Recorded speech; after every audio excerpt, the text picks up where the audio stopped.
इस वक्त हमारे साथ है इमेज कंसल्टेंट नेहा गुप्ता, जो इस इंडस्ट्री में तकरीबन 15 साल से जुड़ी हुई है। नेहा, दैनिक भास्कर में आपका स्वागत है। यस, नमस्ते। Nice to meet you Kiran. Same here Neha. Yes. Neha, सबसे पहले अगर इमेज कंसल्टेंट की बात की जाए या इमेज कंसल्टेंसी, आखिरकार ये होता क्या है और एक एक्टर या फिर इस इंडस्ट्री से जुड़े लोगों के लिए पर्सनालिटी ग्रूमिंग के लिए कितना हेल्प करता है? सो किरण, खाली 60 सेकेंड लगते हैं। एक जब हम किसी को देखते हैं 60 सेकेंड में हम बोल देते हैं कि वो एक फ्रेंड है कि फ्रेंड नहीं बनेगा। तो इतना ही टाइम हमें लगता है किसी को पहचानने में।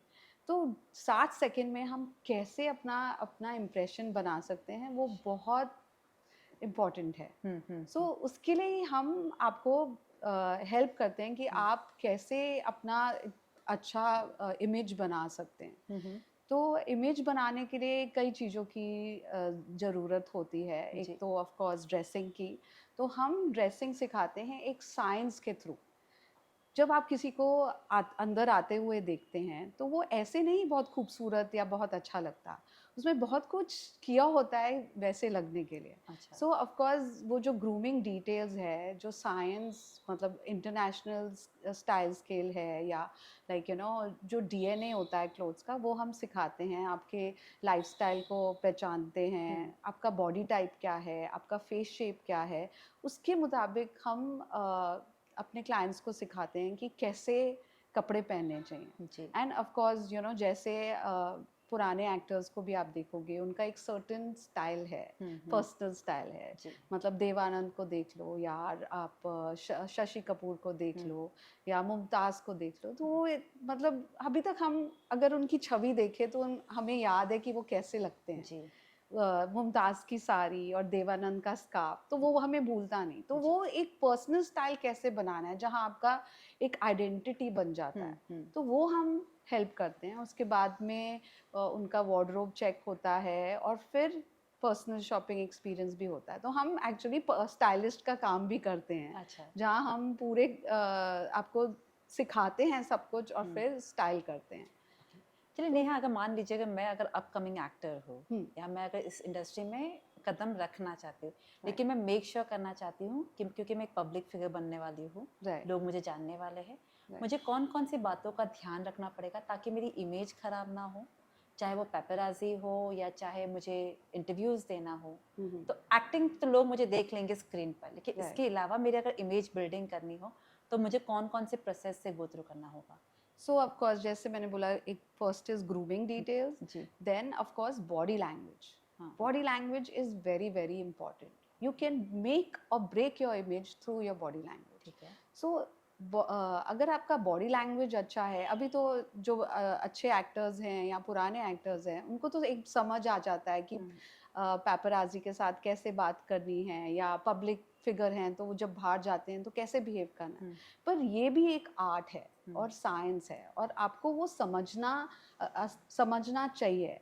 अगर नहीं समझ में आता तो बहुत ज़रूरी है, क्योंकि अगर आप यंग एक्टर हैं, और ऑब्वियसली सब तो सीख के नहीं आते हैं, तो आपको ये सीखना बहुत ज़रूरी हो जाता है।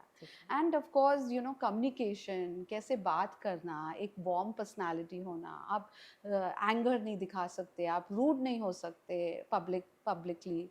तो कैसे अपने आप को संभालना ऐसे सिचुएशंस में।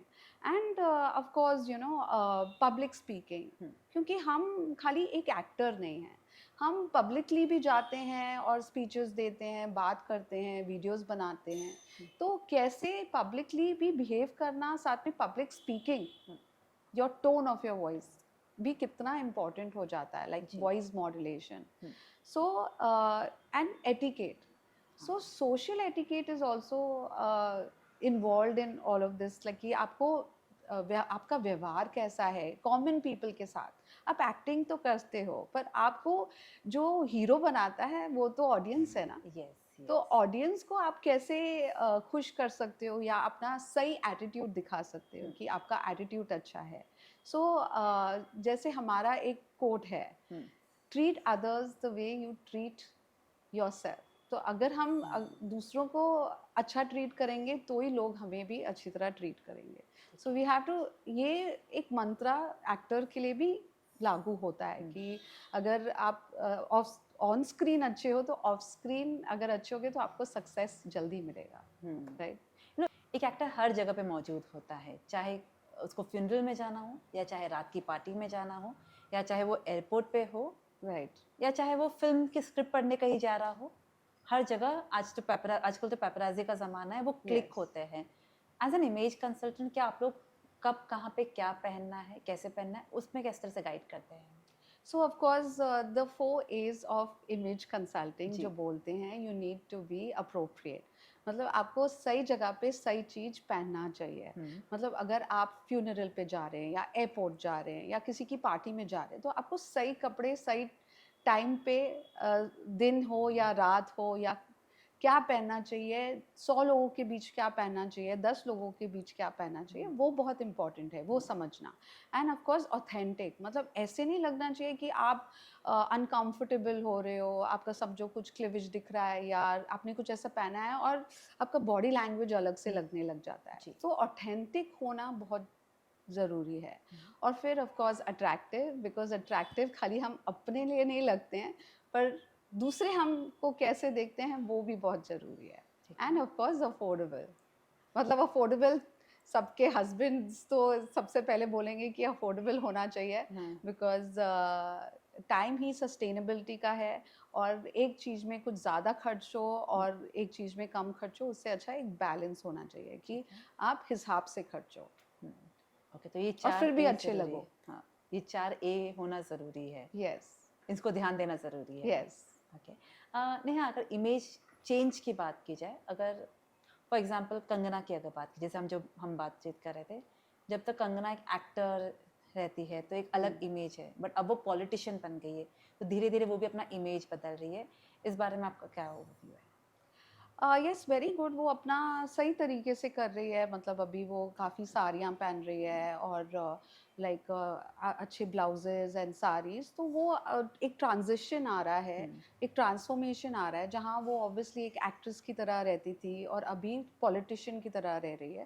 तो वो ट्रांजिशन अच्छा ही है, क्योंकि सब पॉलिटिशियंस को एक तरीके से देखते हैं कि जहाँ उनको थोड़ा सोफिस्टिकेशन होना चाहिए, एलिगेंट होना चाहिए, तो वो कंगना में आ भी रहा है। So that is a good thing. और आई थिंक जो उसकी टीम है उसको काफ़ी सलाह देती होगी, और काफ़ी सलाहकार होंगे उसके, जो उसको बताती होगी कि ऐसे अभी उसको ऐसे रहना चाहिए, और जो वो ओल्ड इमेज है वो छोड़ देनी चाहिए। मतलब किस एक्टर को आपको लगता है कि एक इमेज कंसल्टेंट की काफ़ी ज़रूरत है, या लगता है आपको कि ज़रूरत है एक हेल्प की? मैं ऐसे नाम तो नहीं ले सकती कि किसको ज़रूरत है, बट काफ़ी लोगों को, स्पेशली जो न्यू एक्टर्स हैं जिनको काफ़ी समझ नहीं आता, अभी आप अच्छे एक्टर्स को देखोगे जो 20-30 ईयर्स हो गए हैं, उन लोग ने तो गिर के उठ के सब सीख लिया है, राइट। पर जो थोड़े न्यू एक्टर्स हैं यार, अपकमिंग एक्टर्स हैं जो अच्छा भी कर रहे हैं, काफ़ी मतलब चेंज लाने की ज़रूरत है, क्योंकि अगर आप थोड़ा जल्दी कर लेते हैं इसको लाइफ में तो आपको सक्सेस भी जल्दी मिल जाती है, पर जितना आप डिले करेंगे उतना ही प्रोलॉन्ग्ड सक्सेस आपको मिलेगी। तो ओवरऑल कह सकते हैं कि आजकल इंडस्ट्री में ये इमेज कंसल्टेंट अपनी जगह बना रहा है, स्पेशली अगर न्यू कमर्स है, वो मेक श्योर कर रहा है कि हम इस चीज़ को भी नकार नहीं सकते या इग्नोर नहीं कर सकते हैं। ऑफ कोर्स नॉट, बिल्कुल नहीं कर सकते। If I tell you, even जो हमने सुना था 10 साल पहले जब ये इंडस्ट्री चालू हुई थी, तो हमने सुना था कि अमिताभ बच्चन ने भी करवाया है इंटरनेशनल इमेज कंसल्टेंट से, और आई थिंक काफ़ी पॉलिटिशियंस भी करवाते हैं। तो ये एक बहुत ज़रूरी है। और अगर आपको, मतलब अगर हम हिटलर को भी देखेंगे तो लोग बहुत कन्विंस हो जाते थे हिटलर के स्पीच से, तो वो भी एक टाइप के हीरो ही थे। वो गलत हो या सही वो हमें पता नहीं, कम्युनिकेशन पर वो उनका कम्युनिकेशन इतना स्ट्रॉन्ग था कि लोग उनकी विश्वास करते थे, राइट। तो आप जो दिखेगा वो बिकेगा। आपका अगर विजुअल स्ट्रॉन्ग होगा, आपका पब्लिक स्पीकिंग होगा अच्छा, और आप अच्छे कपड़े पहनेंगे, बॉडी लैंग्वेज अच्छा होगा, तो कोई भी आपके ऊपर विश्वास करेगा। पर अगर आपका वही बॉडी लैंग्वेज, कम्युनिकेशन, ड्रेसिंग अच्छा नहीं होगा, तो लोग समझेंगे कि नहीं, ये इतना कोई अच्छा बंदा नहीं है, क्या इतना कोई ठीक नहीं है। जब हम एक बड़ी गाड़ी देखते हैं मर्सिडीज तो हम बोलते हैं वाओ इसमें कौन आया है। अगर आप वही मारुति देखोगे या छोटी गाड़ी देखोगे तो आप बिल्कुल अपना मुंह भी नहीं मोड़ोगे। तो आपको लगना चाहिए मर्सिडीज राइट, ना तो मारुति। हाँ well said. Neha, last few question, process की अगर बात की जाए, जैसे कि आपने हमें बताया कि किन किन बातों का ध्यान रखा जाता है, बट आप ट्रेन कैसे करते हो, आप इसको ट्रेन कैसे करते हो, उस बारे में अगर हमें बता पाए थोड़ा बहुत। राइट तो मेरा ज़्यादातर वन ऑन वन कंसल्टिंग होता है और पर्सनल कंसल्टिंग होता है। जब क्लाइंट मेरे पास आता है तो हम एक डिस्कवरी सेशन करते हैं, वह जहाँ उसके स्ट्रेंथ्स क्या हैं, उसके वीकनेसेस क्या हैं, उसका मालूम करते हैं। एक बार वो पता चल गया फिर हम आइडेंटिफाई करते हैं कि कितने सेशंस करने हैं। और एक बार वो सेशंस पता चले तो फिर सब जो body language, grooming, public speaking, communication, etiquette, ये सब सेशंस हैं। पर ज़रूरी नहीं है सबको सारे करने की ज़रूरत है। अगर कई चीज़ों में उनके वो काफ़ी अच्छे हैं तो वो इतना ज़रूरी नहीं होता। पर जहाँ उनकी वीक पॉइंट है तो वहाँ उनकी कमज़ोरियों में हमको ज़्यादा ध्यान देना पड़ता है। और स्पेशली मैंने देखा है कि जो मेंस की बॉडी लैंग्वेज है, इनफैक्ट बहुत अच्छे अच्छे कॉन्फिडेंट जो मेन होते हैं जो काफ़ी कमा भी लेते हैं, वो जब आते हैं और वो थोड़ा घबरा जाते हैं और जब वो वॉक करने लगते हैं या बैठते हैं तो वो थोड़ा सा घबरा जाते हैं कि ये कैसे होता है, ये मुझे समझ नहीं आ रहा है, ये बहुत ज़्यादा सीखना पड़ रहा है यार, क्योंकि 2-3 चीज़ें याद रखनी पड़ती हैं। पर आप देखोगे जो अकम्पलिश्ड एक्टर्स हैं, आप अगर सैफ अली खान को देखोगे, उनकी बॉडी लैंग्वेज इतनी पॉइज्ड है, इतनी एलिगेंट है, मतलब वो he looks like a blue blood. तो ये सब में ऑटोमेटिकली नहीं आ सकता। अभी सैफ में थोड़ा सा नेचुरल लगता है, पर बहुत लोगों को ये स्किल एक्वायर करना पड़ता है, बहुत लोगों को सीखना पड़ता है ये। तो सीखने के बाद ये तो 100% है कि चेंज आएगा ही। अगर आप if you have the will, अगर आपका विल है कि मुझे अच्छा बनना है, सक्सेसफुल होना है, तो आप सीखोगे और कर लोगे अच्छी तरह से। तो मोर ऑफ लाइक ये थियोरेटिकल प्रोसेस होता है या फिर आप एक्चुअली राइटिंग वगैरह, जैसे आपने कहा सेशंस होते हैं, तो सेशंस में क्या क्या होता है? सो ये स्टार्टिंग में थोड़ा थ्योरी तो सिखाना पड़ता है, पर बहुत ज़्यादा प्रैक्टिकल भी है। क्योंकि मैं ऑब्वियसली सारे प्रोग्राम में इन्वॉल्व होती हूँ कि शॉपिंग लेके जाना है, या कई लोगों की बॉडी लैंग्वेज बहुत गलत होती है। जैसे क्लाइंट्स आते हैं जिनकी कई बार प्रमोशन नहीं हो रहा है, शादी नहीं हो रही है, तो उनकी गलत बॉडी लैंग्वेज के वजह से वो रिजेक्शन हो जाता है। सो उनको सिखाना कि आप कहाँ गलत जा रहे हो, वो मेंटोरिंग में आ जाता है। तो मैं सिखाती भी हूँ और साथ में करेक्शन भी करती हूँ कि आपको इसको करेक्ट कैसे करना है। सो करेक्शन के बाद उनको समझ में आ जाता है। समझो मैं आपको खाली सिखा रही हूँ कि बॉडी लैंग्वेज में ऐसे होता है, तो आप सीख तो लोगे, पर आप में क्या गलतियाँ या क्या खामियाँ हैं वो आपको पता नहीं चलेगी। तो मैं वहाँ आपकी मिस्टेक्स निकाल के आपको समझाती हूँ कि यहाँ आप गलत कर रहे हो, और एक बार वो ठीक हो जाती है तो ऑटोमेटिकली उस कॉन्फिडेंस लेवल काफ़ी अच्छा हो जाता है। तो कुल मिला के कह सकते हैं कि एक्टर्स को कब कहाँ पे क्या बोलना चाहिए, कब चुप रहना चाहिए, कब बोलना चाहिए, अगर वो बोल रहा है तो कितना बोलना चाहिए, और अगर वो क्या बोल रहा है वो सभी मायने रखता है, वो सभी आपकी ट्रेनिंग का एक हिस्सा है। यस काफ़ी उससे मतलब कंट्रोल आ जाता है, एक ठहराव आ जाता है। हाउ टू स्पीक, कैसे बोलना, कहाँ बोलना, कम बोलना, थोड़ा मस्ती में बोलना, हंस के भी बोलना। ऑफ कोर्स ऐसे नहीं है कि आप बिल्कुल शांत बैठे रहो, अपनी एनर्जी भी दिखाओ। जैसे कई जगह पे आप रणवीर सिंह को देखोगे, बहुत एनर्जेटिक है जी। तो कई जगह वो काम भी कर लेता है, पर कई बार जहाँ आपको एनर्जी मैच करनी है लोगों के बीच में, तो वहाँ वो भी करना ज़रूरी है। तो जहाँ कम बोलना है तो वहाँ कम बोल सकते हैं, पर जहाँ ज़्यादा मस्ती दिखानी है तो वो भी कर सकते हैं। जैसे रणवीर सिंह का आपने जिक्र किया, एक इमेज बन चुकी है उनकी एनर्जी वाली एक्टर की, कि अगर रणवीर है तो ऑब्वियसली वो एनर्जी उनकी वो दिखने ही वाली है। So as a image consultant अगर कह सकते हैं कि ये उनके लिए एक प्लस पॉइंट है, लेकिन एक नेगेटिव भी है, क्योंकि अगर कल उठ के वो उस तरह की एनर्जी ना दिखाए, क्योंकि लोगों का परसेप्शन बन चुका है वैसे, तो वो भी एक उनके अगेंस्ट में जा सकता है। यस मतलब आई फील कि एक हिज जो इमेज है उनकी मूवीज में, तो वो बहुत ऐसे एनर्जेटिक है, बट जब वो पैपराजी या मीडिया के सामने आए तो थोड़ा मतलब सोच समझ के बोले या बिहेवियर उनकी हो तो of course you know people will have both sides, मतलब दोनों साइड्स उनका देख पाएंगे कि देखो बैलेंस, एक्चुअली तो ये बैलेंस पर्सनालिटी है but he is a actor also, so दोनों होना जरूरी है। जैसे हम बोलते हैं कि आपका चाइनीज एक सिंबल है यिन एंड यांग, उसमें हम बताते हैं कि आपकी पर्सनालिटी बैलेंस्ड होनी चाहिए, तो यिंग भी जरूरी है और यांग भी जरूरी है, तो बैलेंस पर्सनालिटी होने से ही आदमी कंप्लीट होता है।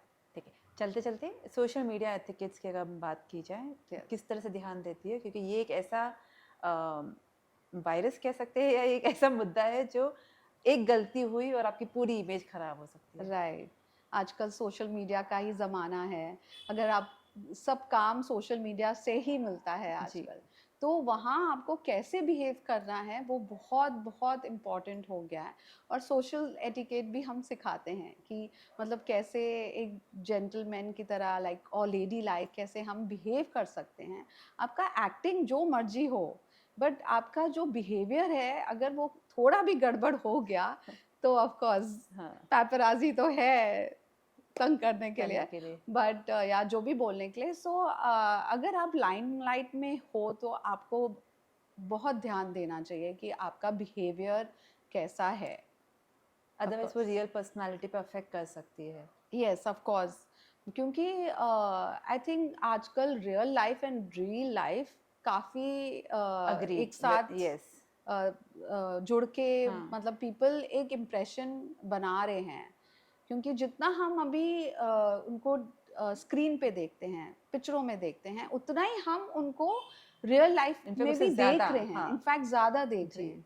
तो जो हम देखेंगे बाहर वही इम्प्रेशन लेंगे और पिक्चरों में भी वही इफेक्ट आएगा। यस यस, सो उतना ही इम्पोर्टेंट हो गया एक्चुअली। आजकल एक्टर्स में ज़्यादा प्रेशर है, क्योंकि पहले तो खाली एक्टिंग करते थे और जैसे मर्जी लाइफ हो, बट आजकल प्रेशर दोनों तरफ है। एक होता है कंफर्टेबल, लोग कहते हैं कि आप वही पहनो जिसमें आप कंफर्टेबल हो।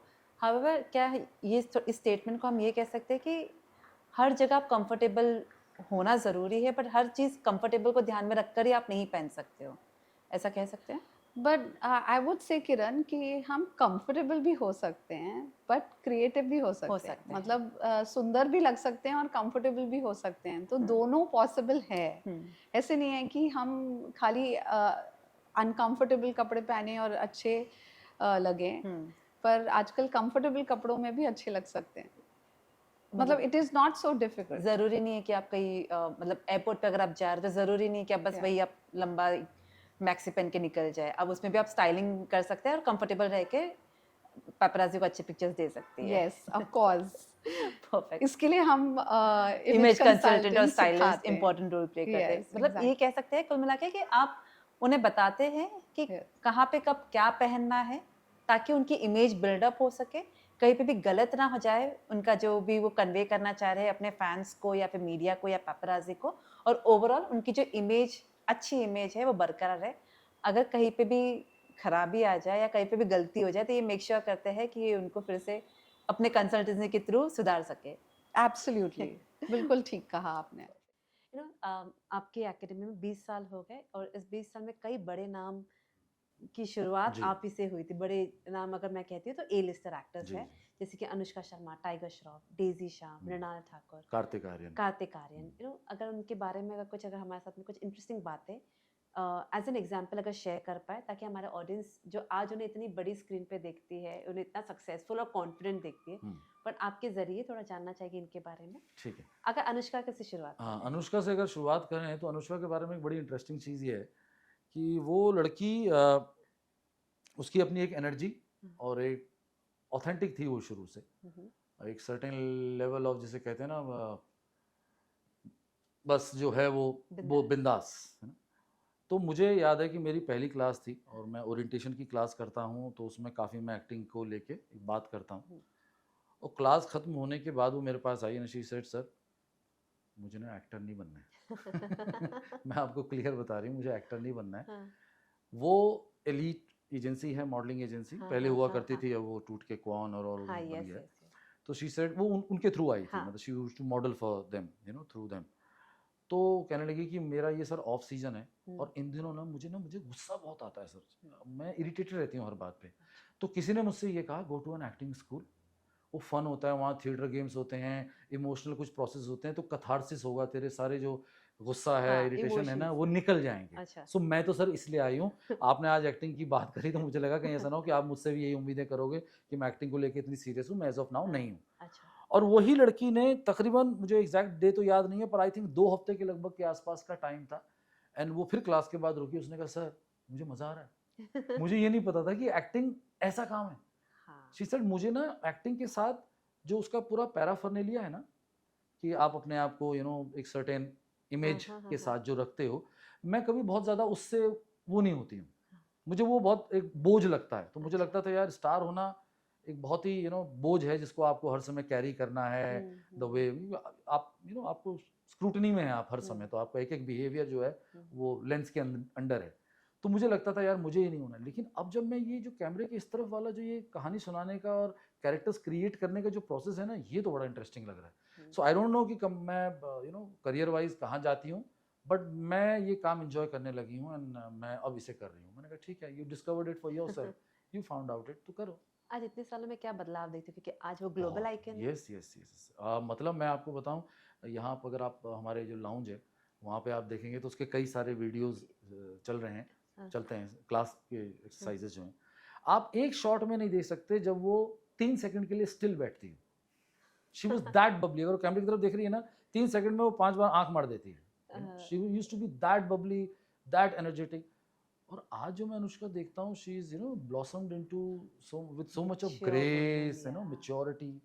एंड स्टूडेंट्स भी जब आज बात करते हैं तो मुझे बड़ा अच्छा लगता है। द अदर डे मैं और समर सर बात कर रहे थे कि अनुष्का मैम, जैसे अनुष्का मैम अभी वो उस एज में भी नहीं पहुंची है जहाँ पर हम हाँ, बाकी जो वैसी एक्ट्रेस हैं जो बड़ी हम्म, काजोल हैं या रवीना है, कि वहाँ वो उससे नेक्स्ट जनरेशन वाली है, बट हम्म, स्टिल वो उसी वजह से है कि the way she could carry. And definitely काम की मैं बात करूँ तो हम सब जानते हैं कि इवन पहली फिल्म में to stand against Shah Rukh, against in the sense to stand in front of him, and to carry her own, जो उसने किया है वो कमाल का था। फिर Band Baaja Baaraat was too mature a film एक एक्टर की सेकंड फिल्म के नाते। एंड धीरे धीरे धीरे, so yes we definitely see. And मैं ये भी जानता हूँ कि एक बार एक फिल्म थी बदमाश कंपनी की, वो शूट कर रही थी। हमारा एक स्टूडेंट था मनीत जौहरा, जो अभी टेलीविजन बहुत करता है, तो उसका एक रोल था बदमाश कंपनी में। तो वो, क्योंकि यहाँ पे जब हम स्क्रिप्ट पे टेक्स्ट पे काम करते हैं ना, तो एक पर्टिकुलर प्रोसेस है जो करते हैं। अच्छा, तो वो वहाँ गया हुआ था और वो सेट पे काम कर रहा था, and all of a sudden उसने देखा कि अनुष्का भी सेट पे बैठी हुई थी,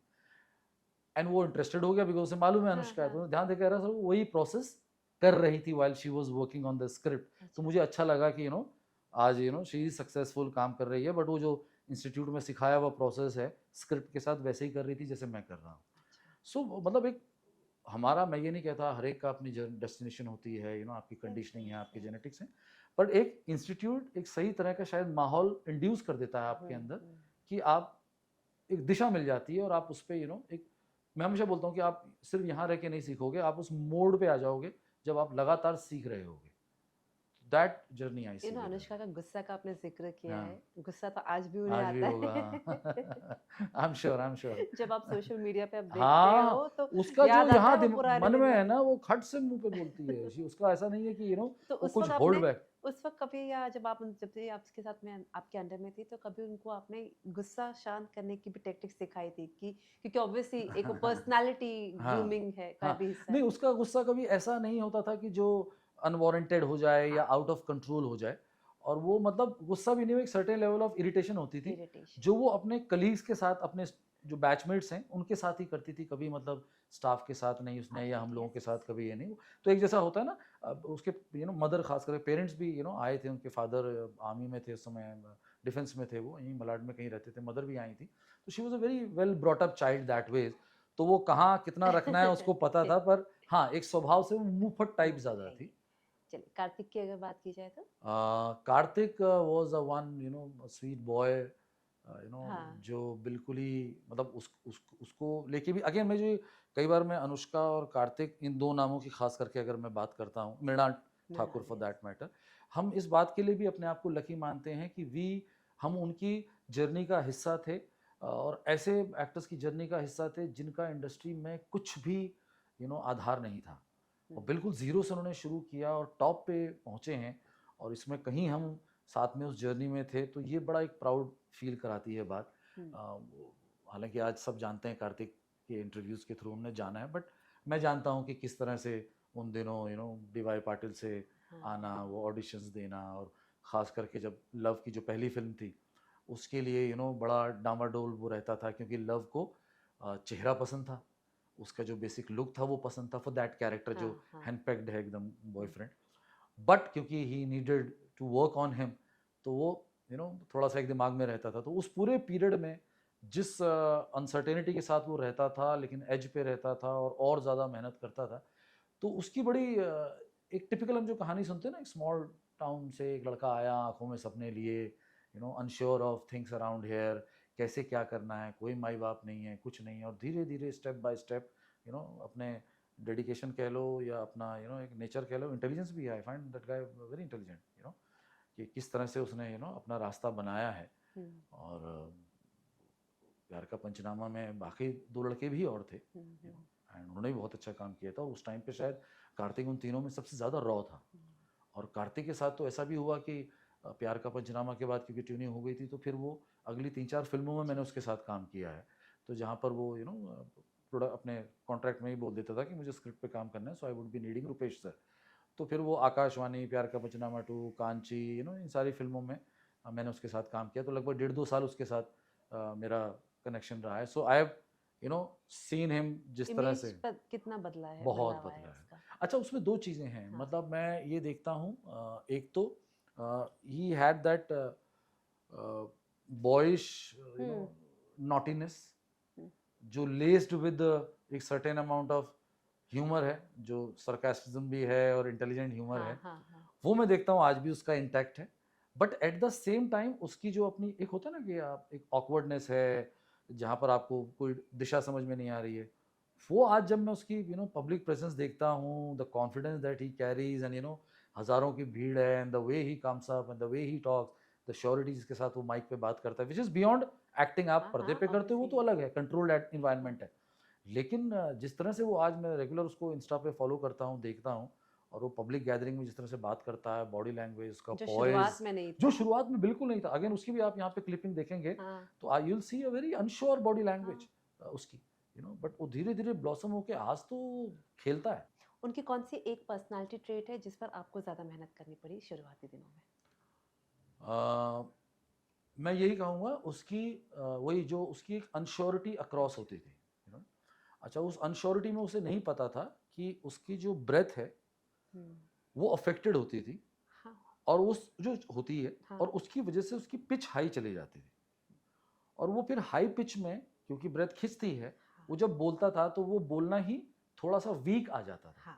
तो आप यकीन नहीं करोगे कि मैंने उसको हारमोनियम खरीदवाया था, और क्लास शुरू होने से पहले लगभग आधा घंटे तक मैं उसे सिर्फ एक ही सुर, सा, मीडियम ऑक्टेव में सा पकड़ के सिर्फ प्रैक्टिस करवाता था, ताकि तू अपनी ब्रेथ को रेगुलेट कर सको और उसको कंट्रोल के साथ कर सको और उसको ऊपर ना जाने दो।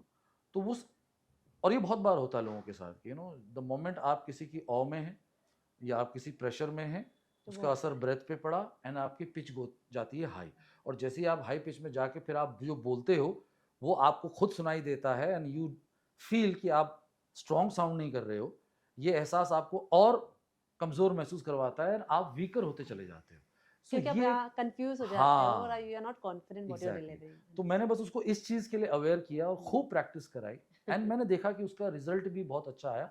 In the very next film, मतलब ये हमने काम सबसे ज्यादा किया था उसके, आकाशवाणी उसकी एक फिल्म आई थी जिस पर उसने बहुत मेहनत की थी, एंड आई थिंक अभी तो खैर ये उसके जो अभी हाल का जो काम आया है चंदू चैंपियन में, वो तो बहुत ही अच्छा है, पर उससे पहले मुझे उसका जो काम शुरुआत के दौर में वो आकाशवाणी में बहुत अच्छा लगता था कि पॉइज आया था, ठहराव आया था, डेप्थ आई थी, because he played the typical a boy in love with a girl and takes responsibility उसके लिए। टाइगर की पर्सनालिटी ग्रूमिंग कैसे की आपने? Tiger is such a such a sweet heart. और अगेन टाइगर जब पहली बार मैं मिला था, हाँ, और ये वो बात है कि जब शायद किसी भी तरह की उसकी ट्रेनिंग पहली बार हुई थी। अच्छा, और मुझे याद है, साजिद नडियाड वाला, उनके ऑफिस से मुझे फ़ोन आया था, एंड मैं गया मिलने के लिए, और मैं उससे मिला and he was sitting there. So मैंने उसको देखा तो मुझे ऐसा लगा कि एब्सोल्युटली ये लड़का इस अर्थ को बिलोंग नहीं करता है। मतलब वो बिल्कुल अच्छा, एकदम ज़ीरो पे था, और वो कुछ भी जो एक्वायर्ड होता है या कंडीशनिंग होती है या जो चीज़ें हम समाज में रह के ओढ़ लेते हैं ना, हाँ, वो वैसा कुछ भी नहीं था। तो मेरे लिए बड़ा अलग था वो चीज़। But he such a sweetheart, मतलब बच्चे की तरह वो। आज भी मैं जानता हूँ कि मैं उससे बाद में भी मिला। वो 3-4 साल तक भी मिला, एक फ़िल्म के सेट पे भी मिला। ही सेम अंदर से he is a you know golden boy. But अब मैं देखता हूँ कि बॉयज़ वो ठहराव, अपने आप को कैरी करना as a star, he does that, हुँ, है ना? बट जब शुरू किया था, मतलब मैं आपको एक बड़ी इंटरेस्टिंग लाइन बताता हूँ। मैं उसको कुछ बता रहा था, and I was talking about thought process, हुँ, हुँ, कि ह्यूमन बीइंग्स का थॉट प्रोसेस और कैसे वो जानवरों से अलग है, और थॉट्स एक्चुअली में होते क्या हैं। He kept listening for a while, and फिर ही सेड, सर बट मैं सोचता नहीं हूँ। तो मैं एक सेकंड के लिए मैंने कहा सॉरी, मतलब हाँ, सोचता नहीं हूँ। हाँ, ही सेड, हाँ मैं, हाँ ऑलमोस्ट 9 आवर्स में मेरा जो मार्शल आर्ट्स है और जिमनास्टिक्स हाँ, है ये करता हूँ, और उसके बाद तो मैं थक जाता हूँ और सो हुँ, जाता हूँ। सो देन आई रियलाइज, क्योंकि तब मुझे समझ में आया कि पहले दिन में मुझे इतना मेडिटेटिव क्यों लगा था। क्योंकि 9 आवर्स, 8 टू 9 आवर्स जब आप फिजिकल डिसिप्लिन में हो, शाओलिन टेम्पल में जो हुँ, हुँ, इतना मार्शल आर्ट्स होता है वो बेसिकली मेडिटेशन के लिए होता है। तो जब आप ज़ेन हो, मार्शल आर्ट हो, कोई भी फॉर्म हो, अच्छा, जब आप उसको फिजिकली इतना ज़्यादा करते हो और इतना कंट्रोल्ड करते हो, तो आपका मन इतना ज़्यादा मोमेंट में प्रेजेंट रहना होता है कि आप ध्यानस्थ होते हो।